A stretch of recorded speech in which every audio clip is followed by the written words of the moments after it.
yang ingin saya jelaskan apa yang dimaksud dengan kecerdasan spiritual itu. Saya ingin mulai dengan kisah seorang psikolog yang saya kira banyak diambil oleh Danah Zohar di dalam bukunya ini, Spiritual Intelligence. Kebetulan memang Danah Zohar penulis buku ini seorang Yahudi. Yang ingin saya ceritakan juga ini adalah seorang psikolog Yahudi. Ada sebuah lelucon bahwa kalau di Amerika kita mengambil menantu seorang psikolog, maka 90% kemungkinan menantu kita itu Yahudi. Karena hampir semua psikolog mempunyai latar belakang ras Yahudi. Sigmund Freud yang kita bicarakan itu seorang Yahudi. Viktor Frankl yang saya bicarakan juga adalah seorang Yahudi. Dan karena dia seorang Yahudi, pada Perang Dunia Kedua, dia termasuk yang digiring ke kamp konsentrasi oleh Nazi Jerman. Sebuah tempat yang ibu-ibu ketahui sangat mengerikan.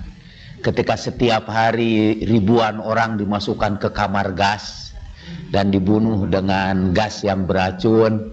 Kemudian para tawanan itu yang mengeluarkan bangkai-bangkai dari kamp konsentrasi itu, hak-hak manusia sama sekali tidak diperhatikan. Orang bisa dibunuh setiap detik, bisa dibunuh di hadapan mata mereka sendiri. Ketika anak dipisahkan dari ibunya karena satu kesalahan kecil, penghuni sel itu bisa menderita, bisa dilaparkan misalnya selama 1 minggu. Kita ketahui penderitaan yang luar biasa di kamp konsentrasi itu. Nah, pada kamp konsentrasi seperti itu dimasukkanlah seorang psikolog bernama Viktor Frankl. Malumlah dia psikolog, jadi sambil mengalami penderitaan itu dia mencoba menyaksikan perilaku manusia menghadapi penderitaan itu. Ada di antara mereka yang menggerutu saja dan mengutuk nasibnya. Mengapa saya harus menderita semacam ini? Apa kesalahan saya sehingga saya harus mengalami penderitaan semacam ini? Mengapa semuanya ini terjadi pada saya? Itu satu kelompok. Dan kelompok yang seperti ini, yang selalu menyesali nasibnya, yang selalu menanyakan mengapa ini hanya menimpa saya, itu biasanya paling duluan mati. Kemudian ada satu kelompok lagi yang mencoba berpikir, apa sebetulnya makna dari seluruh penderitaan ini? Apa yang dapat saya lakukan untuk menghadapi semua penderitaan ini? Apa masih ada peluang bagi saya untuk membebaskan diri dari kejadian ini? Nah, yang kedua ini, itu umumnya lolos dari lubang jarum kematian. Ada satu peristiwa yang pernah saya tuliskan dalam buku saya, Reformasi Sufistik, masih di kamp konsentrasi itu, dan itu juga dijadikan contoh oleh Viktor Frankl. Jadi satu saat ada seorang tawanan yang berbuat kesalahan, dia harus ditembak mati, hukumannya tembak mati.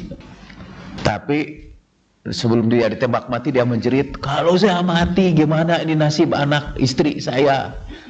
Tiba-tiba ada seorang yang meloncat ke depan, ketimbang dia yang ditembak mati, bunuh saja saya, kata dia, biar saya menggantikan dia. Akhirnya entah gimana, kawan-kawannya yang lain semua berdiri di depan dan mau semuanya ditembak. Tidak jadi ditembak, tapi seluruh tawanan itu kemudian dimasukkan ke dalam sel yang pengap di bawah tanah, tidak ada cahaya matahari sama sekali, dan tidak diberi makan. Dan setelah 1 minggu dikeluarkan, semua yang berada di sel pengap itu meninggal dunia, kecuali seorang yang paling dahuluan meloncat untuk mengorbankan dirinya buat kawannya. Dia masih hidup juga, sehingga akhirnya dia dibunuh dengan suntikan. Akhirnya mati juga. Karena dengan penderitaan seperti itu, dimasukkan sel selama 1 minggu, dia masih tetap hidup. Dan ketika dipertanyakan apa yang menyebabkan dia bisa begitu tahan dalam penderitaan dibandingkan dengan yang lain-lain, salah satunya diantaranya ialah kebetulan, kalau saya tidak salah Walpole namanya, adalah orang yang sangat religius di antara seluruh tawanan itu. Dan dia merasa bahwa penderitaan yang hadir di kamp konsentrasi waktu itu bagian dari sebuah rencana Tuhan yang diberikan kepadanya di dalam hidup ini. Kata Viktor Frankl, yang membedakan manusia dalam berperilaku menghadapi penderitaan adalah kemampuan untuk memberikan makna kepada berbagai situasi yang dihadapinya. Maknalah yang membedakan kita dengan makhluk-makhluk yang lain. Kita bisa saja dibatasi kebebasan kita. Kita bisa dilingkari oleh kawat berduri. Tapi apapun kebebasan yang kita ambil, masih ada kebebasan yang masih kita miliki, yang tidak bisa dibatasi oleh kawat berduri sekalipun. Dan itu adalah kebebasan memberikan makna, kebebasan memberikan arti kepada berbagai penderitaan kita. Nah, Viktor Frankl kemudian keluar, dan dia termasuk yang hidup mungkin, karena bisa memberi makna. Dia keluar dan kemudian dia mengembangkan teknik penyembuhan gangguan kejiwaan yang dia sebut sebagai logoterapi. Logo adalah makna, terapi adalah penyembuhan. Jadi sekarang kita dapat membantu meringankan penderitaan orang dengan membantu memberikan makna kepadanya terhadap penderitaan itu. Manusia itu bisa tahan dipukuli atau dianiaya, tapi dia tidak bisa tahan kalau dia tidak bisa memberi makna kepada pemukulan dan penganiayaan itu. Dia tidak akan bisa tahan. Sebelum kuliah ini dimulai, saya kedatangan tamu memohon pertolongan saya karena ayahnya sekarang berada di ambang. Terjadi suara buk gitu, suara keras di lemari buku di situ. Kata Carl Gustav Jung, itu namanya synchronicity. Karena kita sedang membicarakan ruh, maka ruh itu menunjukkan kehadirannya dengan menggunakan lemari buku itu. Dia sebut itu sebagai synchronicity. Suatu peristiwa kebetulan yang terjadi, yang sebetulnya bukan kebetulan, tapi karena peristiwa itu terjadi mempunyai kaitan dengan apa yang kita bicarakan. Dan Freud tentu saja marah, kamu makin tahayul saja, kata gitu. Sampai akhirnya Carl Gustav Jung diasingkan dari dunia psikoanalisis. Ketika saya bicara tentang kematian, langsung itu mati. Nah, kalau kata Carl Gustav Jung itu namanya synchronicity. Kalau nanti baca di sini ada synchronicity yang tidak bisa dipahami, mungkin setelah kejadian ini bisa paham. Bapak itu sudah diberitahu oleh dokter bahwa kematiannya sudah dekat karena mendeteksi penyakit yang dideritanya. Dan Bapak ini sangat cemas menghadapi kematian itu. Katanya dia belum siap. Usianya memang baru 65 tahunan. Dan dia ingin tetap hidup supaya bisa menunggui semua anak-anaknya menikah. Dia juga merasa bahwa selama ini belum cukup bekal. Dia juga membayangkan di alam kubur itu nanti dia sendirian, kesepian, tanpa kawan. Jadi suasananya itu sangat menakutkan. Anaknya minta bantuan saya untuk menenangkan bapaknya, memberikan penjelasan tentang situasi yang bakal dihadapi. Sebetulnya kegelisahan bapak itu bukan kegelisahan semata-mata karena takut sendirian di alam kubur, kegelisahan karena berpisah dengan anak-anaknya. Kegelisahan yang sebenarnya ialah kegelisahan makna, kegelisahan arti. Dia tidak tahu harus memberikan makna kematian seperti apa. Bergantung kepada bagaimana kita memberi makna kematian, maka kita bisa menderita atau bisa bahagia. Dahulu Socrates pernah diadili kan, karena dianggap meresahkan masyarakat, menghasut anak-anak muda, melakukan provokasi. Lalu Socrates harus mendapat hukuman makan racun. Dia dihukum mati oleh pengadilan waktu itu. Dan Socrates berkata begini, aku tidak takut mati, kata dia. Sebab apa sih sebetulnya yang disebut kematian itu? Dia sedang mencoba memberi makna kematian. Kalau kematian itu berarti akhir dari segala-galanya, maka kematian aku harus sambut dengan gembira. Karena dengan kematian itu berakhirlah seluruh persoalan hidupku.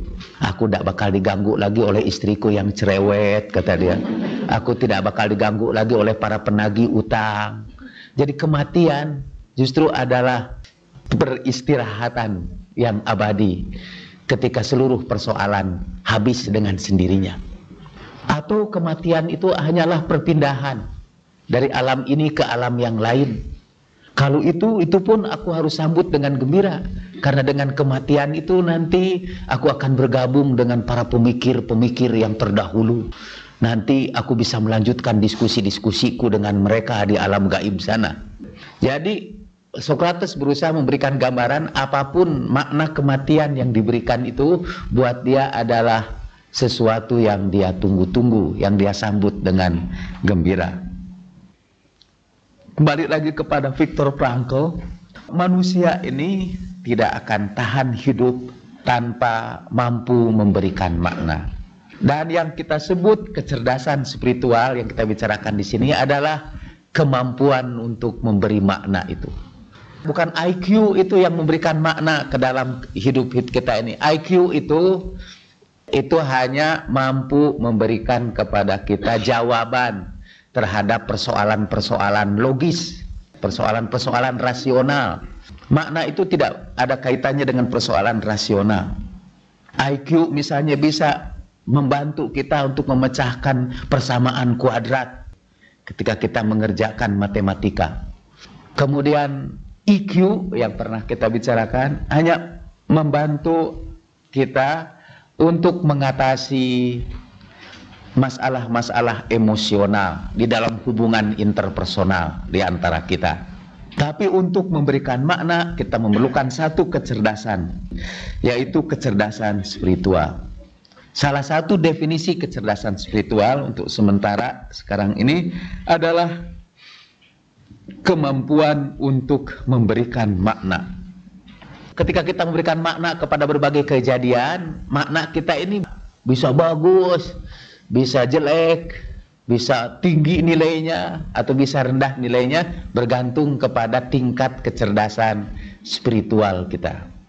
Seperti pernah kita bicarakan di sini, untuk apa kita bekerja mencari nafkah? Kalau ada orang memberikan makna, kita mencari nafkah itu supaya kita bisa bersenang-senang saja.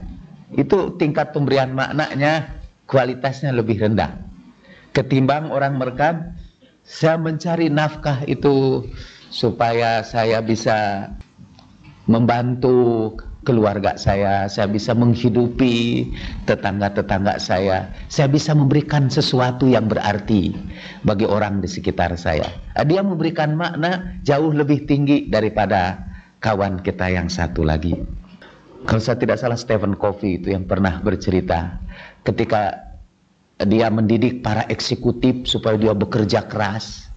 Dia mencoba memberikan makna tentang pekerjaan itu dengan mengatakan begini kepada para eksekutif yang dilatihnya. Bayangkanlah kalau Anda nanti mati, apa yang Anda ingin bayangkan difikirkan oleh orang-orang yang Anda tinggalkan. Apakah Anda akan membayangkan nanti kawan-kawan yang Anda tinggalkan itu akan berpikir, baru saja pergi bos yang paling galak yang pernah kita miliki selama ini? Atau Anda ingin membayangkan mereka itu menangisi Anda, dan Anda bayangkan mereka kehilangan Anda. Karena apa mereka kehilangan Anda? Itu ada kawan saya yang ikut latihan Stephen Covey itu sangat terpengaruh dengan itu. Jadi dia pulang, dia eksekutif memang, eksekutif muda. Pulang ke kantornya, dia mulai berpikir, saya ingin kalau saya mati, nanti anak buah saya ini berpikir bahwa bos yang pergi itu adalah bos yang sangat baik, yang senang memperhatikan mereka. Lalu dia mengubah seluruh perilakunya segera setelah latihan itu. Nah, sebetulnya dia berubah perilaku bukan karena latihan itu. Dia berubah perilaku karena mengganti makna, memberikan makna yang baru kepada pekerjaan yang dia lakukan itu.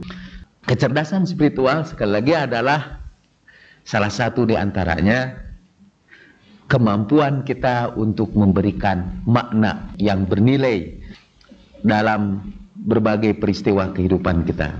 Dan semua ini sebetulnya berasal dari Viktor Frankl yang kita ceritakan tadi itu. Kalau Bapak buka halaman 13, saya akan kutipkan dari Frankl tentang dimensi spiritual. Jadi manusia menurut Frankl terdiri dari 3 dimensi. Dimensi fisik, tubuh kita ini. Dimensi psikologis, itu yang dibahas oleh para psikolog. Dan satu dimensi lagi, dimensi spiritual, yang tidak sama dengan dimensi psikologis. Kemudian Frankl menjelaskan dimensi spiritual yang mengandung semua sifat yang khas manusia. Karakteristik manusia adalah dimensi spiritualnya.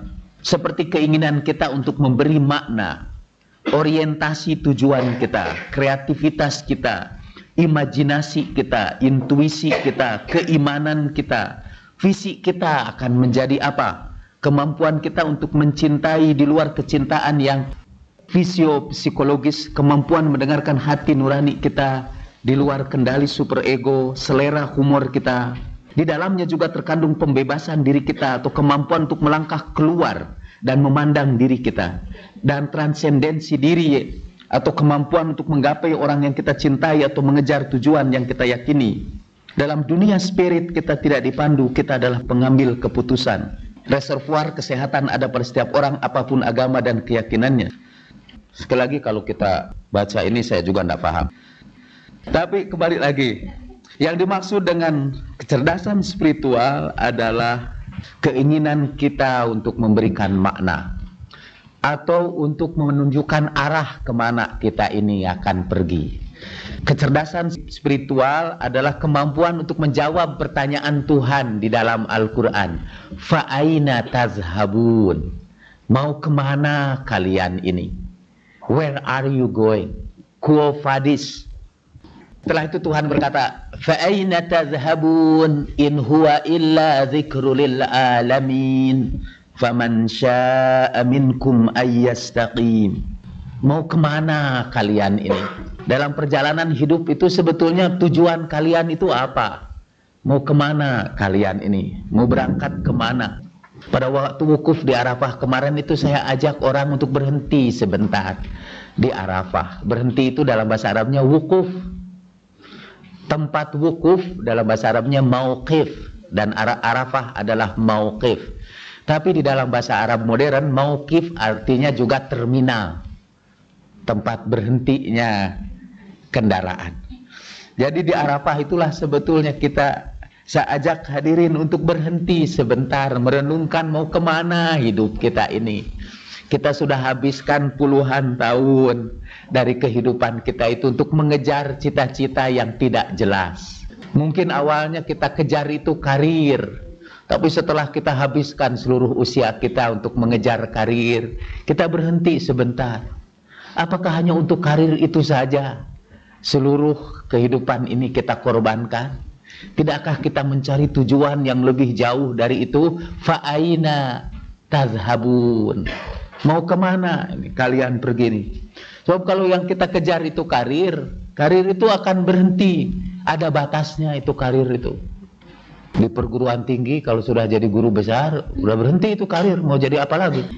Tidak ada guru yang lebih besar daripada guru besar. Tapi ada batas-batasnya. Dan kita ternyata mengejar tujuan yang sangat terbatas.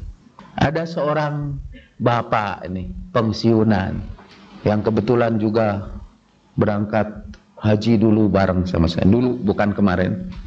Sambil ngobrol-ngobrol biasa kan di Mina. Sebetulnya waktu yang paling berharga buat para pembimbing ibu-ibu di sana itu ialah kesempatan ngobrol lama dengan pembimbing itu, ketimbang kesana kemari dengan ngobrol. Dan biasanya yang sempat begitu itu bapak-bapak.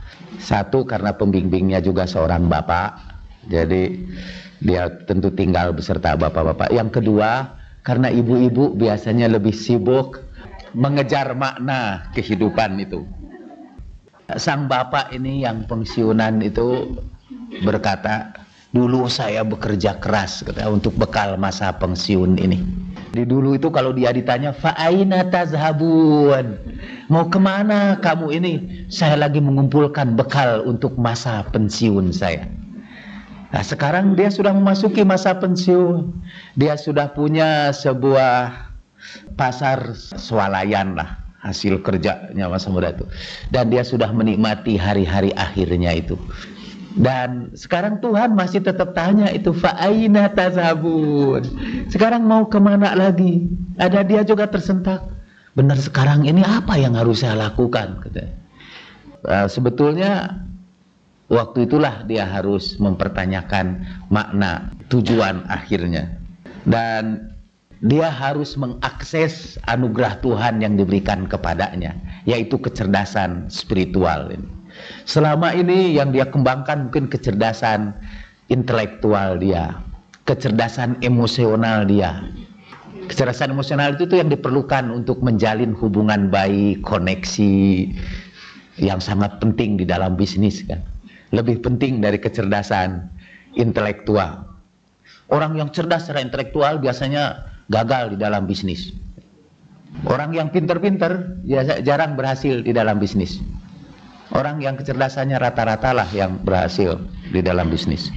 Mengapa? Karena katanya orang yang cerdas secara intelektual biasanya agak arogan, dan dia ingin memecahkan persoalan itu sendiri saja, tidak meminta bantuan orang lain.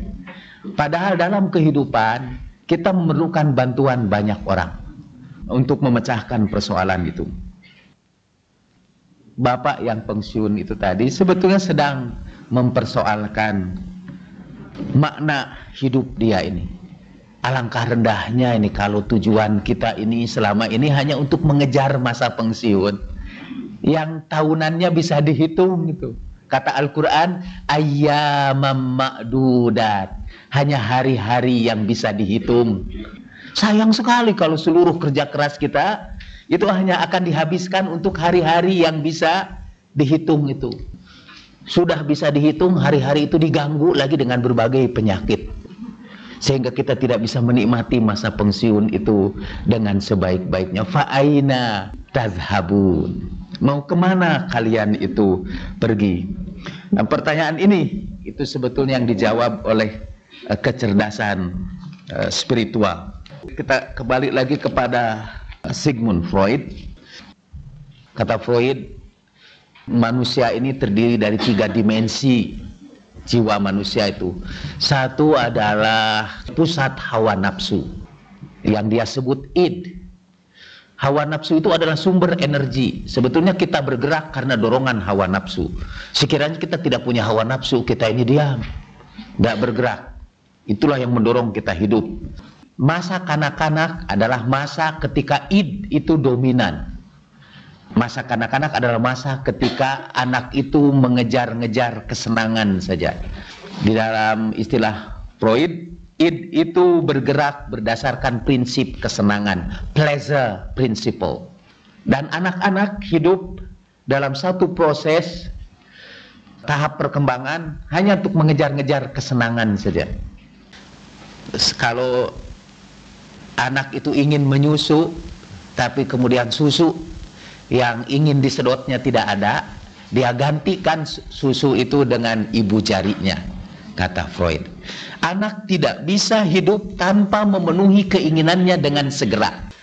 Jadi itu ciri jiwa yang kekanak-kanakan, kata Freud, yaitu ingin segera memenuhi keinginannya. Waktu itu juga dia tidak bisa menangguhkannya untuk kali yang lain. Kalau tidak ada, daripada ditangguhkan, dia gantikan keinginannya dalam bentuk yang lain. Kemudian dimensi yang kedua dari pribadi manusia adalah ego, kata Freud. Dan ego adalah kemampuan berpikir rasional kita. Masa dewasa, kata Freud, adalah masa ketika ego kita yang dominan. Kita tidak memenuhi keinginan. Ego bergerak berdasarkan satu prinsip yang disebut prinsip realitas, reality principle. Kalau kita menginginkan sesuatu tapi realitasnya tidak ada, ya kita tangguhkanlah sampai satu saat yang lain. Kalau kita mencintai seseorang tapi orang yang kita cintai itu menolak cinta kita, kalau jiwa kita jiwa kanak-kanak, kita akan panik. Kita harus buru-buru mencari penggantinya. Kalau kita tidak bisa mencintai dia, paling tidak kita cari binatang atau apa saja sebagai pengganti, atau boneka sebagai pengganti itu. Seorang anak yang kehilangan kehangatan ibunya karena disapih, dia mencari kehangatan bonekanya. Saya ini pengamat psikologi juga. Saya sering mengamati perilaku orang terhadap boneka itu. Ada anak saya yang sekarang sudah hampir masuk perguruan tinggi. Terus seluruh kamarnya dipenuhi boneka. Ranjangnya saya penuhi boneka. Dia tidur di bawah. Ranjangnya itu untuk boneka dia. Saya heran apakah dia karena kekurangan kehangatan, kasih sayang saya. Padahal sering saya peluk juga supaya dia tidak terlalu cinta kepada boneka itu. Tapi ketika saya peluk, dia malah protes. Nanti saya laporkan ke polisi, kata dia. Ini sexual harassment. Sebagai psikolog kita mengalami kesulitan untuk memberikan makna. Kita kembali. Nah, pada usia dewasa, mulailah orang itu berpikir pada segi-segi realitas. Itu proses perkembangan jiwa yang kedua. Kita mulai bersedia menangguhkan keinginan kita. Kadang-kadang kita berkorban demi keuntungan pada waktu yang akan datang. Delayed gratification. Seorang suami mungkin mau berpisah dulu dengan istrinya sekian lama karena dia mau menuntut ilmu. Dia mau tangguhkan keinginannya untuk waktu yang tidak ditentukan. Tentu saja kata Freud, orang menderita gangguan kejiwaan apabila masa kanak-kanaknya itu berlanjut sampai masa dewasa. Freud menyebut itu sebagai fiksasi. Artinya dia terhambat dalam perkembangan kepribadiannya itu. Sudah dewasa tapi tetap saja kalau punya keinginannya itu harus segera dilaksanakan. Dia tidak punya kemampuan untuk menangguhkan keinginannya untuk waktu yang lain. Dia ingin segera memenuhi keinginannya. Menarik menurut Freud, orang-orang yang kerjanya itu menumpuk-numpuk kekayaan. Tapi ini latar belakangnya agak panjang. Ada satu gangguan kejiwaan yang oleh Freud disebut sebagai regresi. Regresi adalah kembali ke masa kanak-kanak kita. Ketika kita panik, kita sangat emosional, kita balik lagi ke masa kanak-kanak kita. Ketika kita menghadapi satu persoalan yang berat, kemudian kita melemparkan tubuh kita di atas ranjang, lalu menangis terisak-isak, atau dengan suara keras juga, membasahi bantal kita, kita lagi menuju masa kanak-kanak. Kalau setelah itu bantal itu pun kita lemparkan, ranjang kita bantingkan, apapun kita acak-acaki, kita betul-betul kembali jauh ke masa kanak-kanak kita yang paling awal. Itu dia sebut regresi. Ada regresi itu yang menetap, jadi kembalinya terus-menerus, sudah dewasa tapi kelakuannya itu masih tetap kekanak-kanakan. Atau ada beberapa perilaku kanak-kanak yang dilanjutkan sampai dewasa.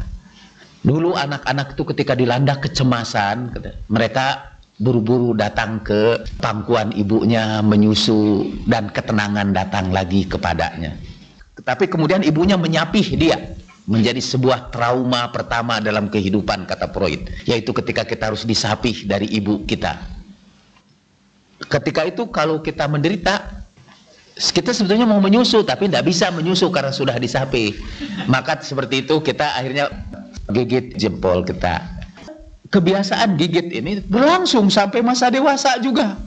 Jadi kalau orang lagi bingung, dia gigit gini gitu. Atau kalau gigit jarinya terlalu sakit, dia ambil sapu tangan yang digigit, atau pulpen. Untuk sebagian besar orang yang diambil itu rokok. Dari rokok, kata Freud, itu sebetulnya adalah orang yang merokok itu. Karena itu ada hubungan dari berbagai penelitian.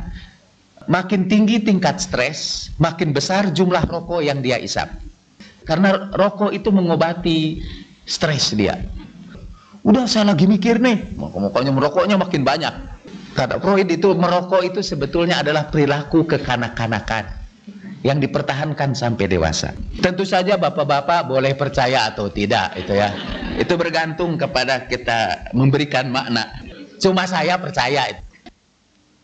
Ada regresi, ada orang yang kembali ke masa kanak-kanaknya itu dan kembalinya itu secara menetap.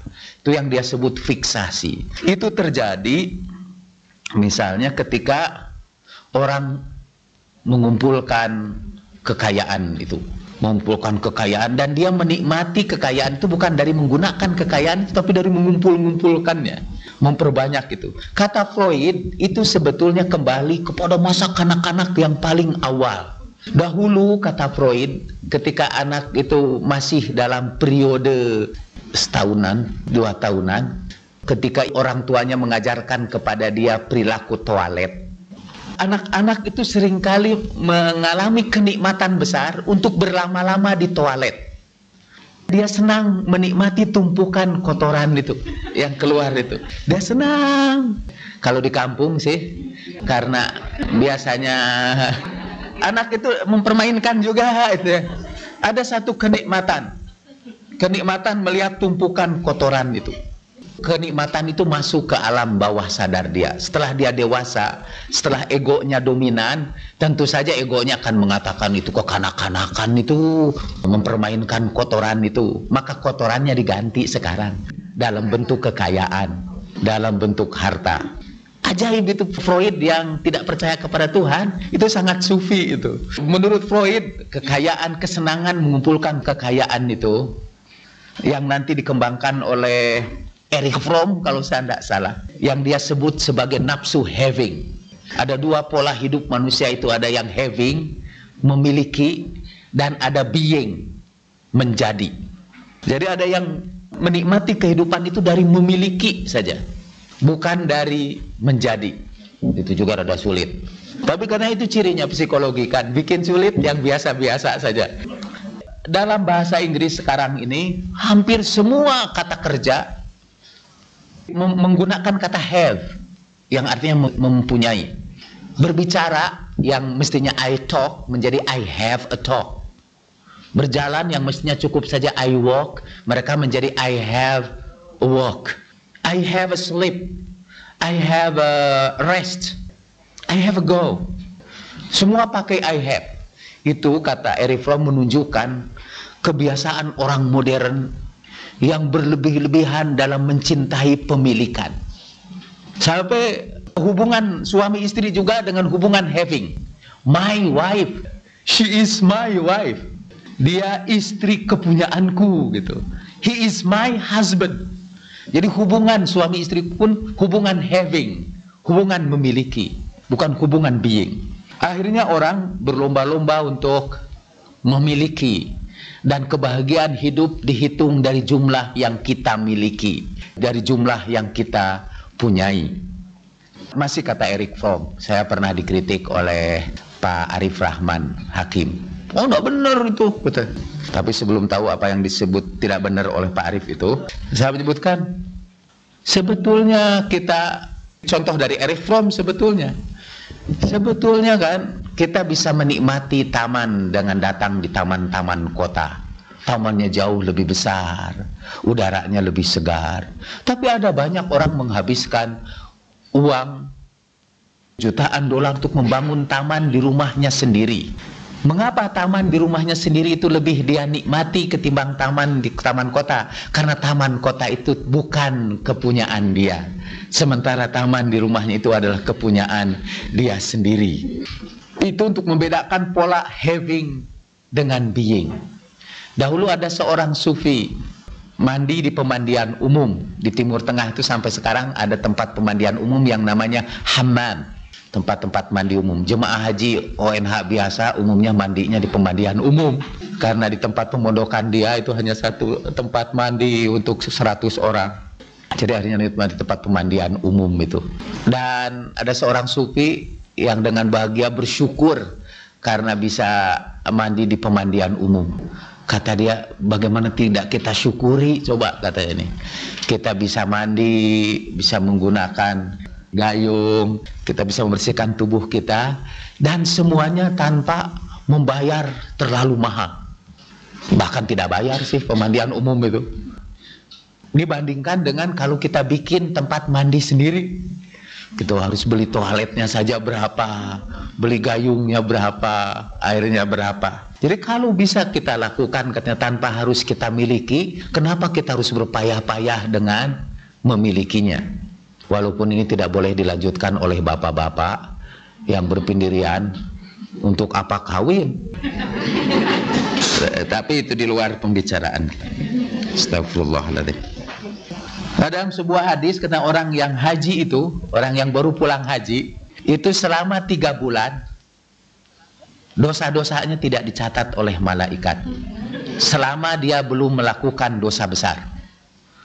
Tapi begitu dia melakukan dosa besar, malaikat mulai aktif lagi. Jadi activating malaikat lagi. Karena itu saya khawatir pembicaraan saya jatuh kepada dosa besar, nanti mengaktifit malaikat. Jadi kembali lagi pada tahap yang kedua. Jadi tahap yang pertama dari kehidupan kita, dari kepribadian kita, ialah tahap ketika hawa nafsu itu menguasai diri kita. Itu masa kanak-kanak kita. Pada tahap yang kedua, realitas, kenyataan yang mengatur perilaku kita ini. Nah, kemudian yang pertama disebut primary process thinking. Yang kedua disebut secondary process thinking. Dan Freud hanya berbicara sampai tahap yang kedua saja. Sampai akhir hayatnya dia tidak membicarakan tahap yang ketiga. Adalah Carl Gustav Jung yang kemudian bercerita bahwa masih ada satu tahap perkembangan lagi dari kepribadian kita, dan dia menuliskannya mulai 35 tahunan atau 40 tahunan dari usia hidup kita. Mulailah kita sekarang mempersoalkan makna kehidupan kita ini. Untuk apa hidup kita ini? Fa'aina tazhabun ini. Dan itu kata mulai pada tahap 35-40 tahunan. Dalam Islam itu kita mulainya dalam usia 40 tahun. Al-Quran menyebutkannya hatta idza balagha arba'ina sanatan.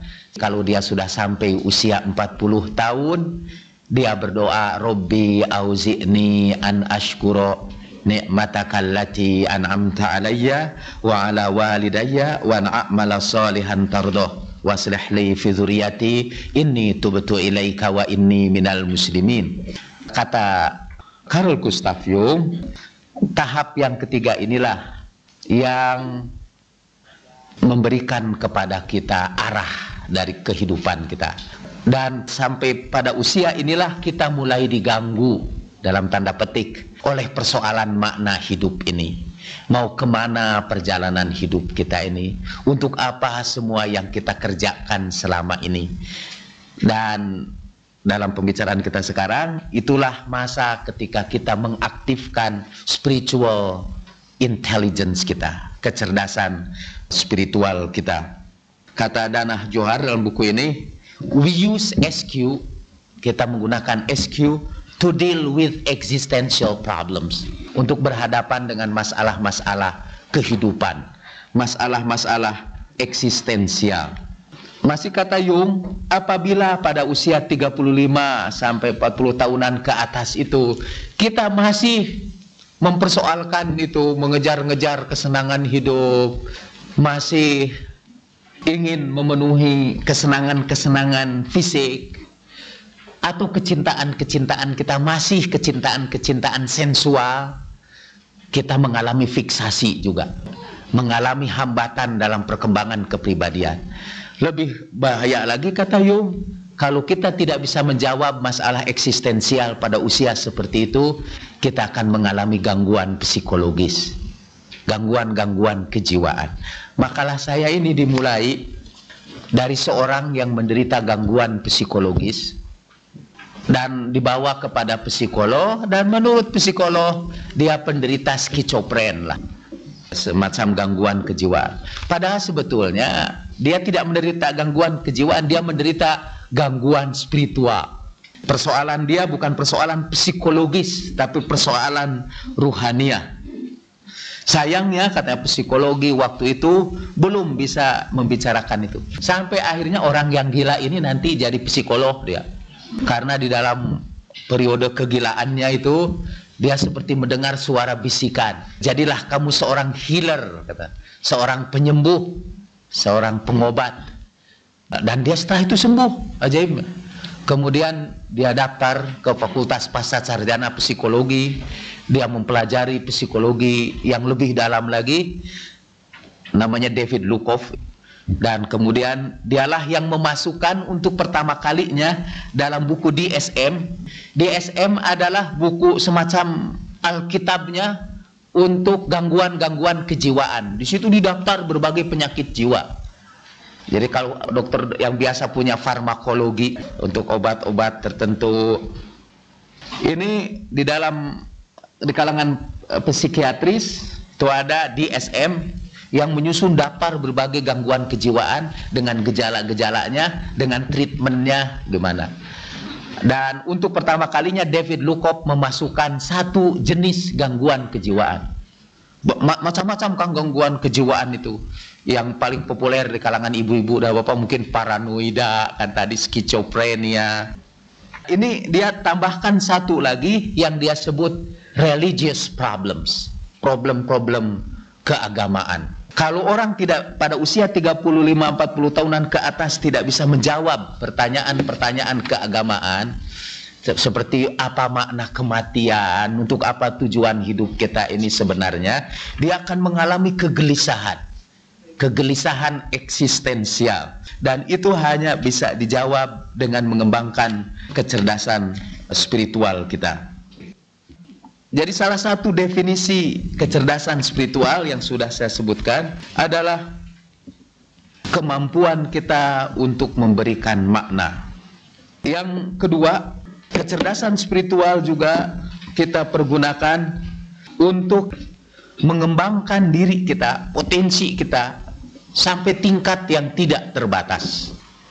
Saya ingin bacakan di sini beberapa indikator dari orang-orang yang cerdas secara spiritual, sekaligus mengukur tingkat kecerdasan spiritual kita.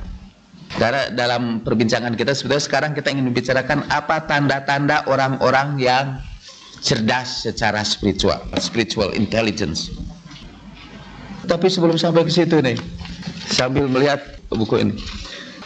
Jadi sebetulnya kata Frankl, sepanjang hidup kita tidak menunggu sampai 35 atau 40 tahun. Sepanjang hidup kita selalu berusaha memberikan makna terhadap berbagai peristiwa di dalam kehidupan yang kita alami itu. Kita selalu mencoba memberikan makna. Cuma ada yang maknanya itu makna pinggiran saja, ada yang bisa memberikan makna yang lebih mendalam, yang dia sebut ultimate meaning, makna akhir. Nah, makna akhir itulah yang diberikan pada usia 35-40 tahun ke atas itu. Tapi sebelumnya sepanjang hidup kita selalu berusaha mencari makna. Bagaimana kita menemukan makna itu? Bisa lihat pada halaman 14 nanti dalam makalah ini. Servis kita kepada para peserta kuliah ini untuk hari ini luar biasa karena makalahnya siap ya, dan saya juga bicara tidak ngelantur ke sana kemari. Kalau ngelanturnya jauh sekali itu berarti kecerdasan spiritualnya emang sangat tinggi. Dalam hidup ini kita sedang berjuang mencari makna, menemukan makna hidup ini, search for meaning.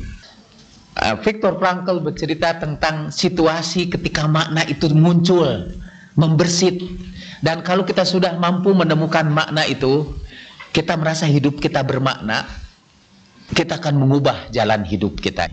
Sama seperti kawan saya yang eksekutif itu, ketika dia menemukan maknanya, dia mengubah jalan hidupnya.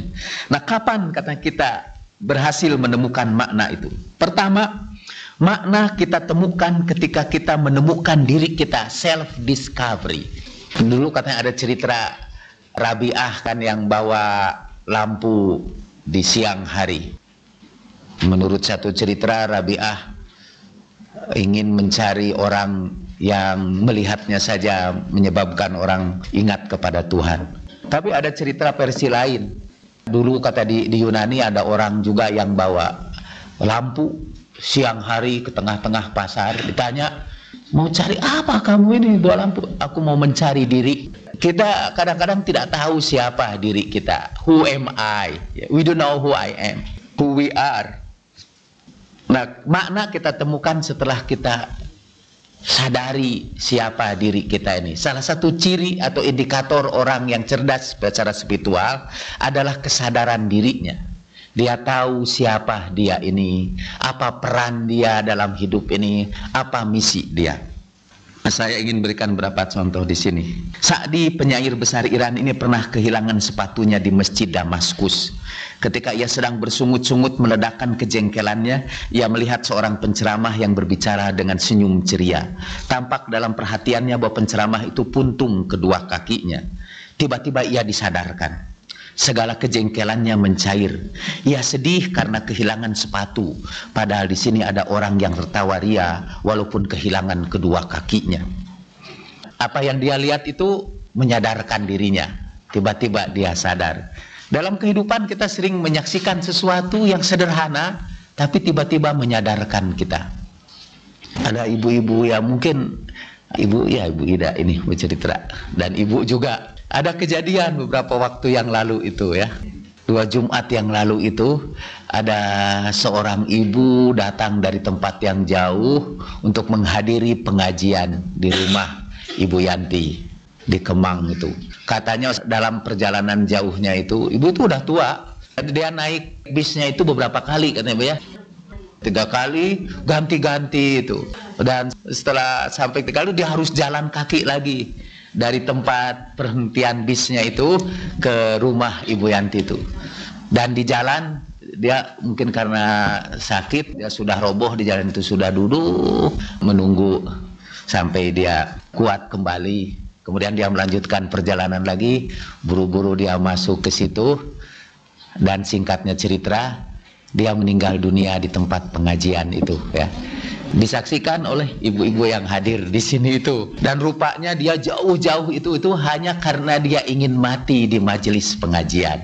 Buat saya dia mati di atas sayap para malaikat, karena kata Nabi Shallallahu Alaihi Wasallam, orang yang meninggal dalam majelis ilmu kan, dia menginjak sayap para malaikat, dan mungkin sayap para malaikat itu juga yang mengantarkan ruhnya ke hadapan Allah Subhanahu Wa Taala.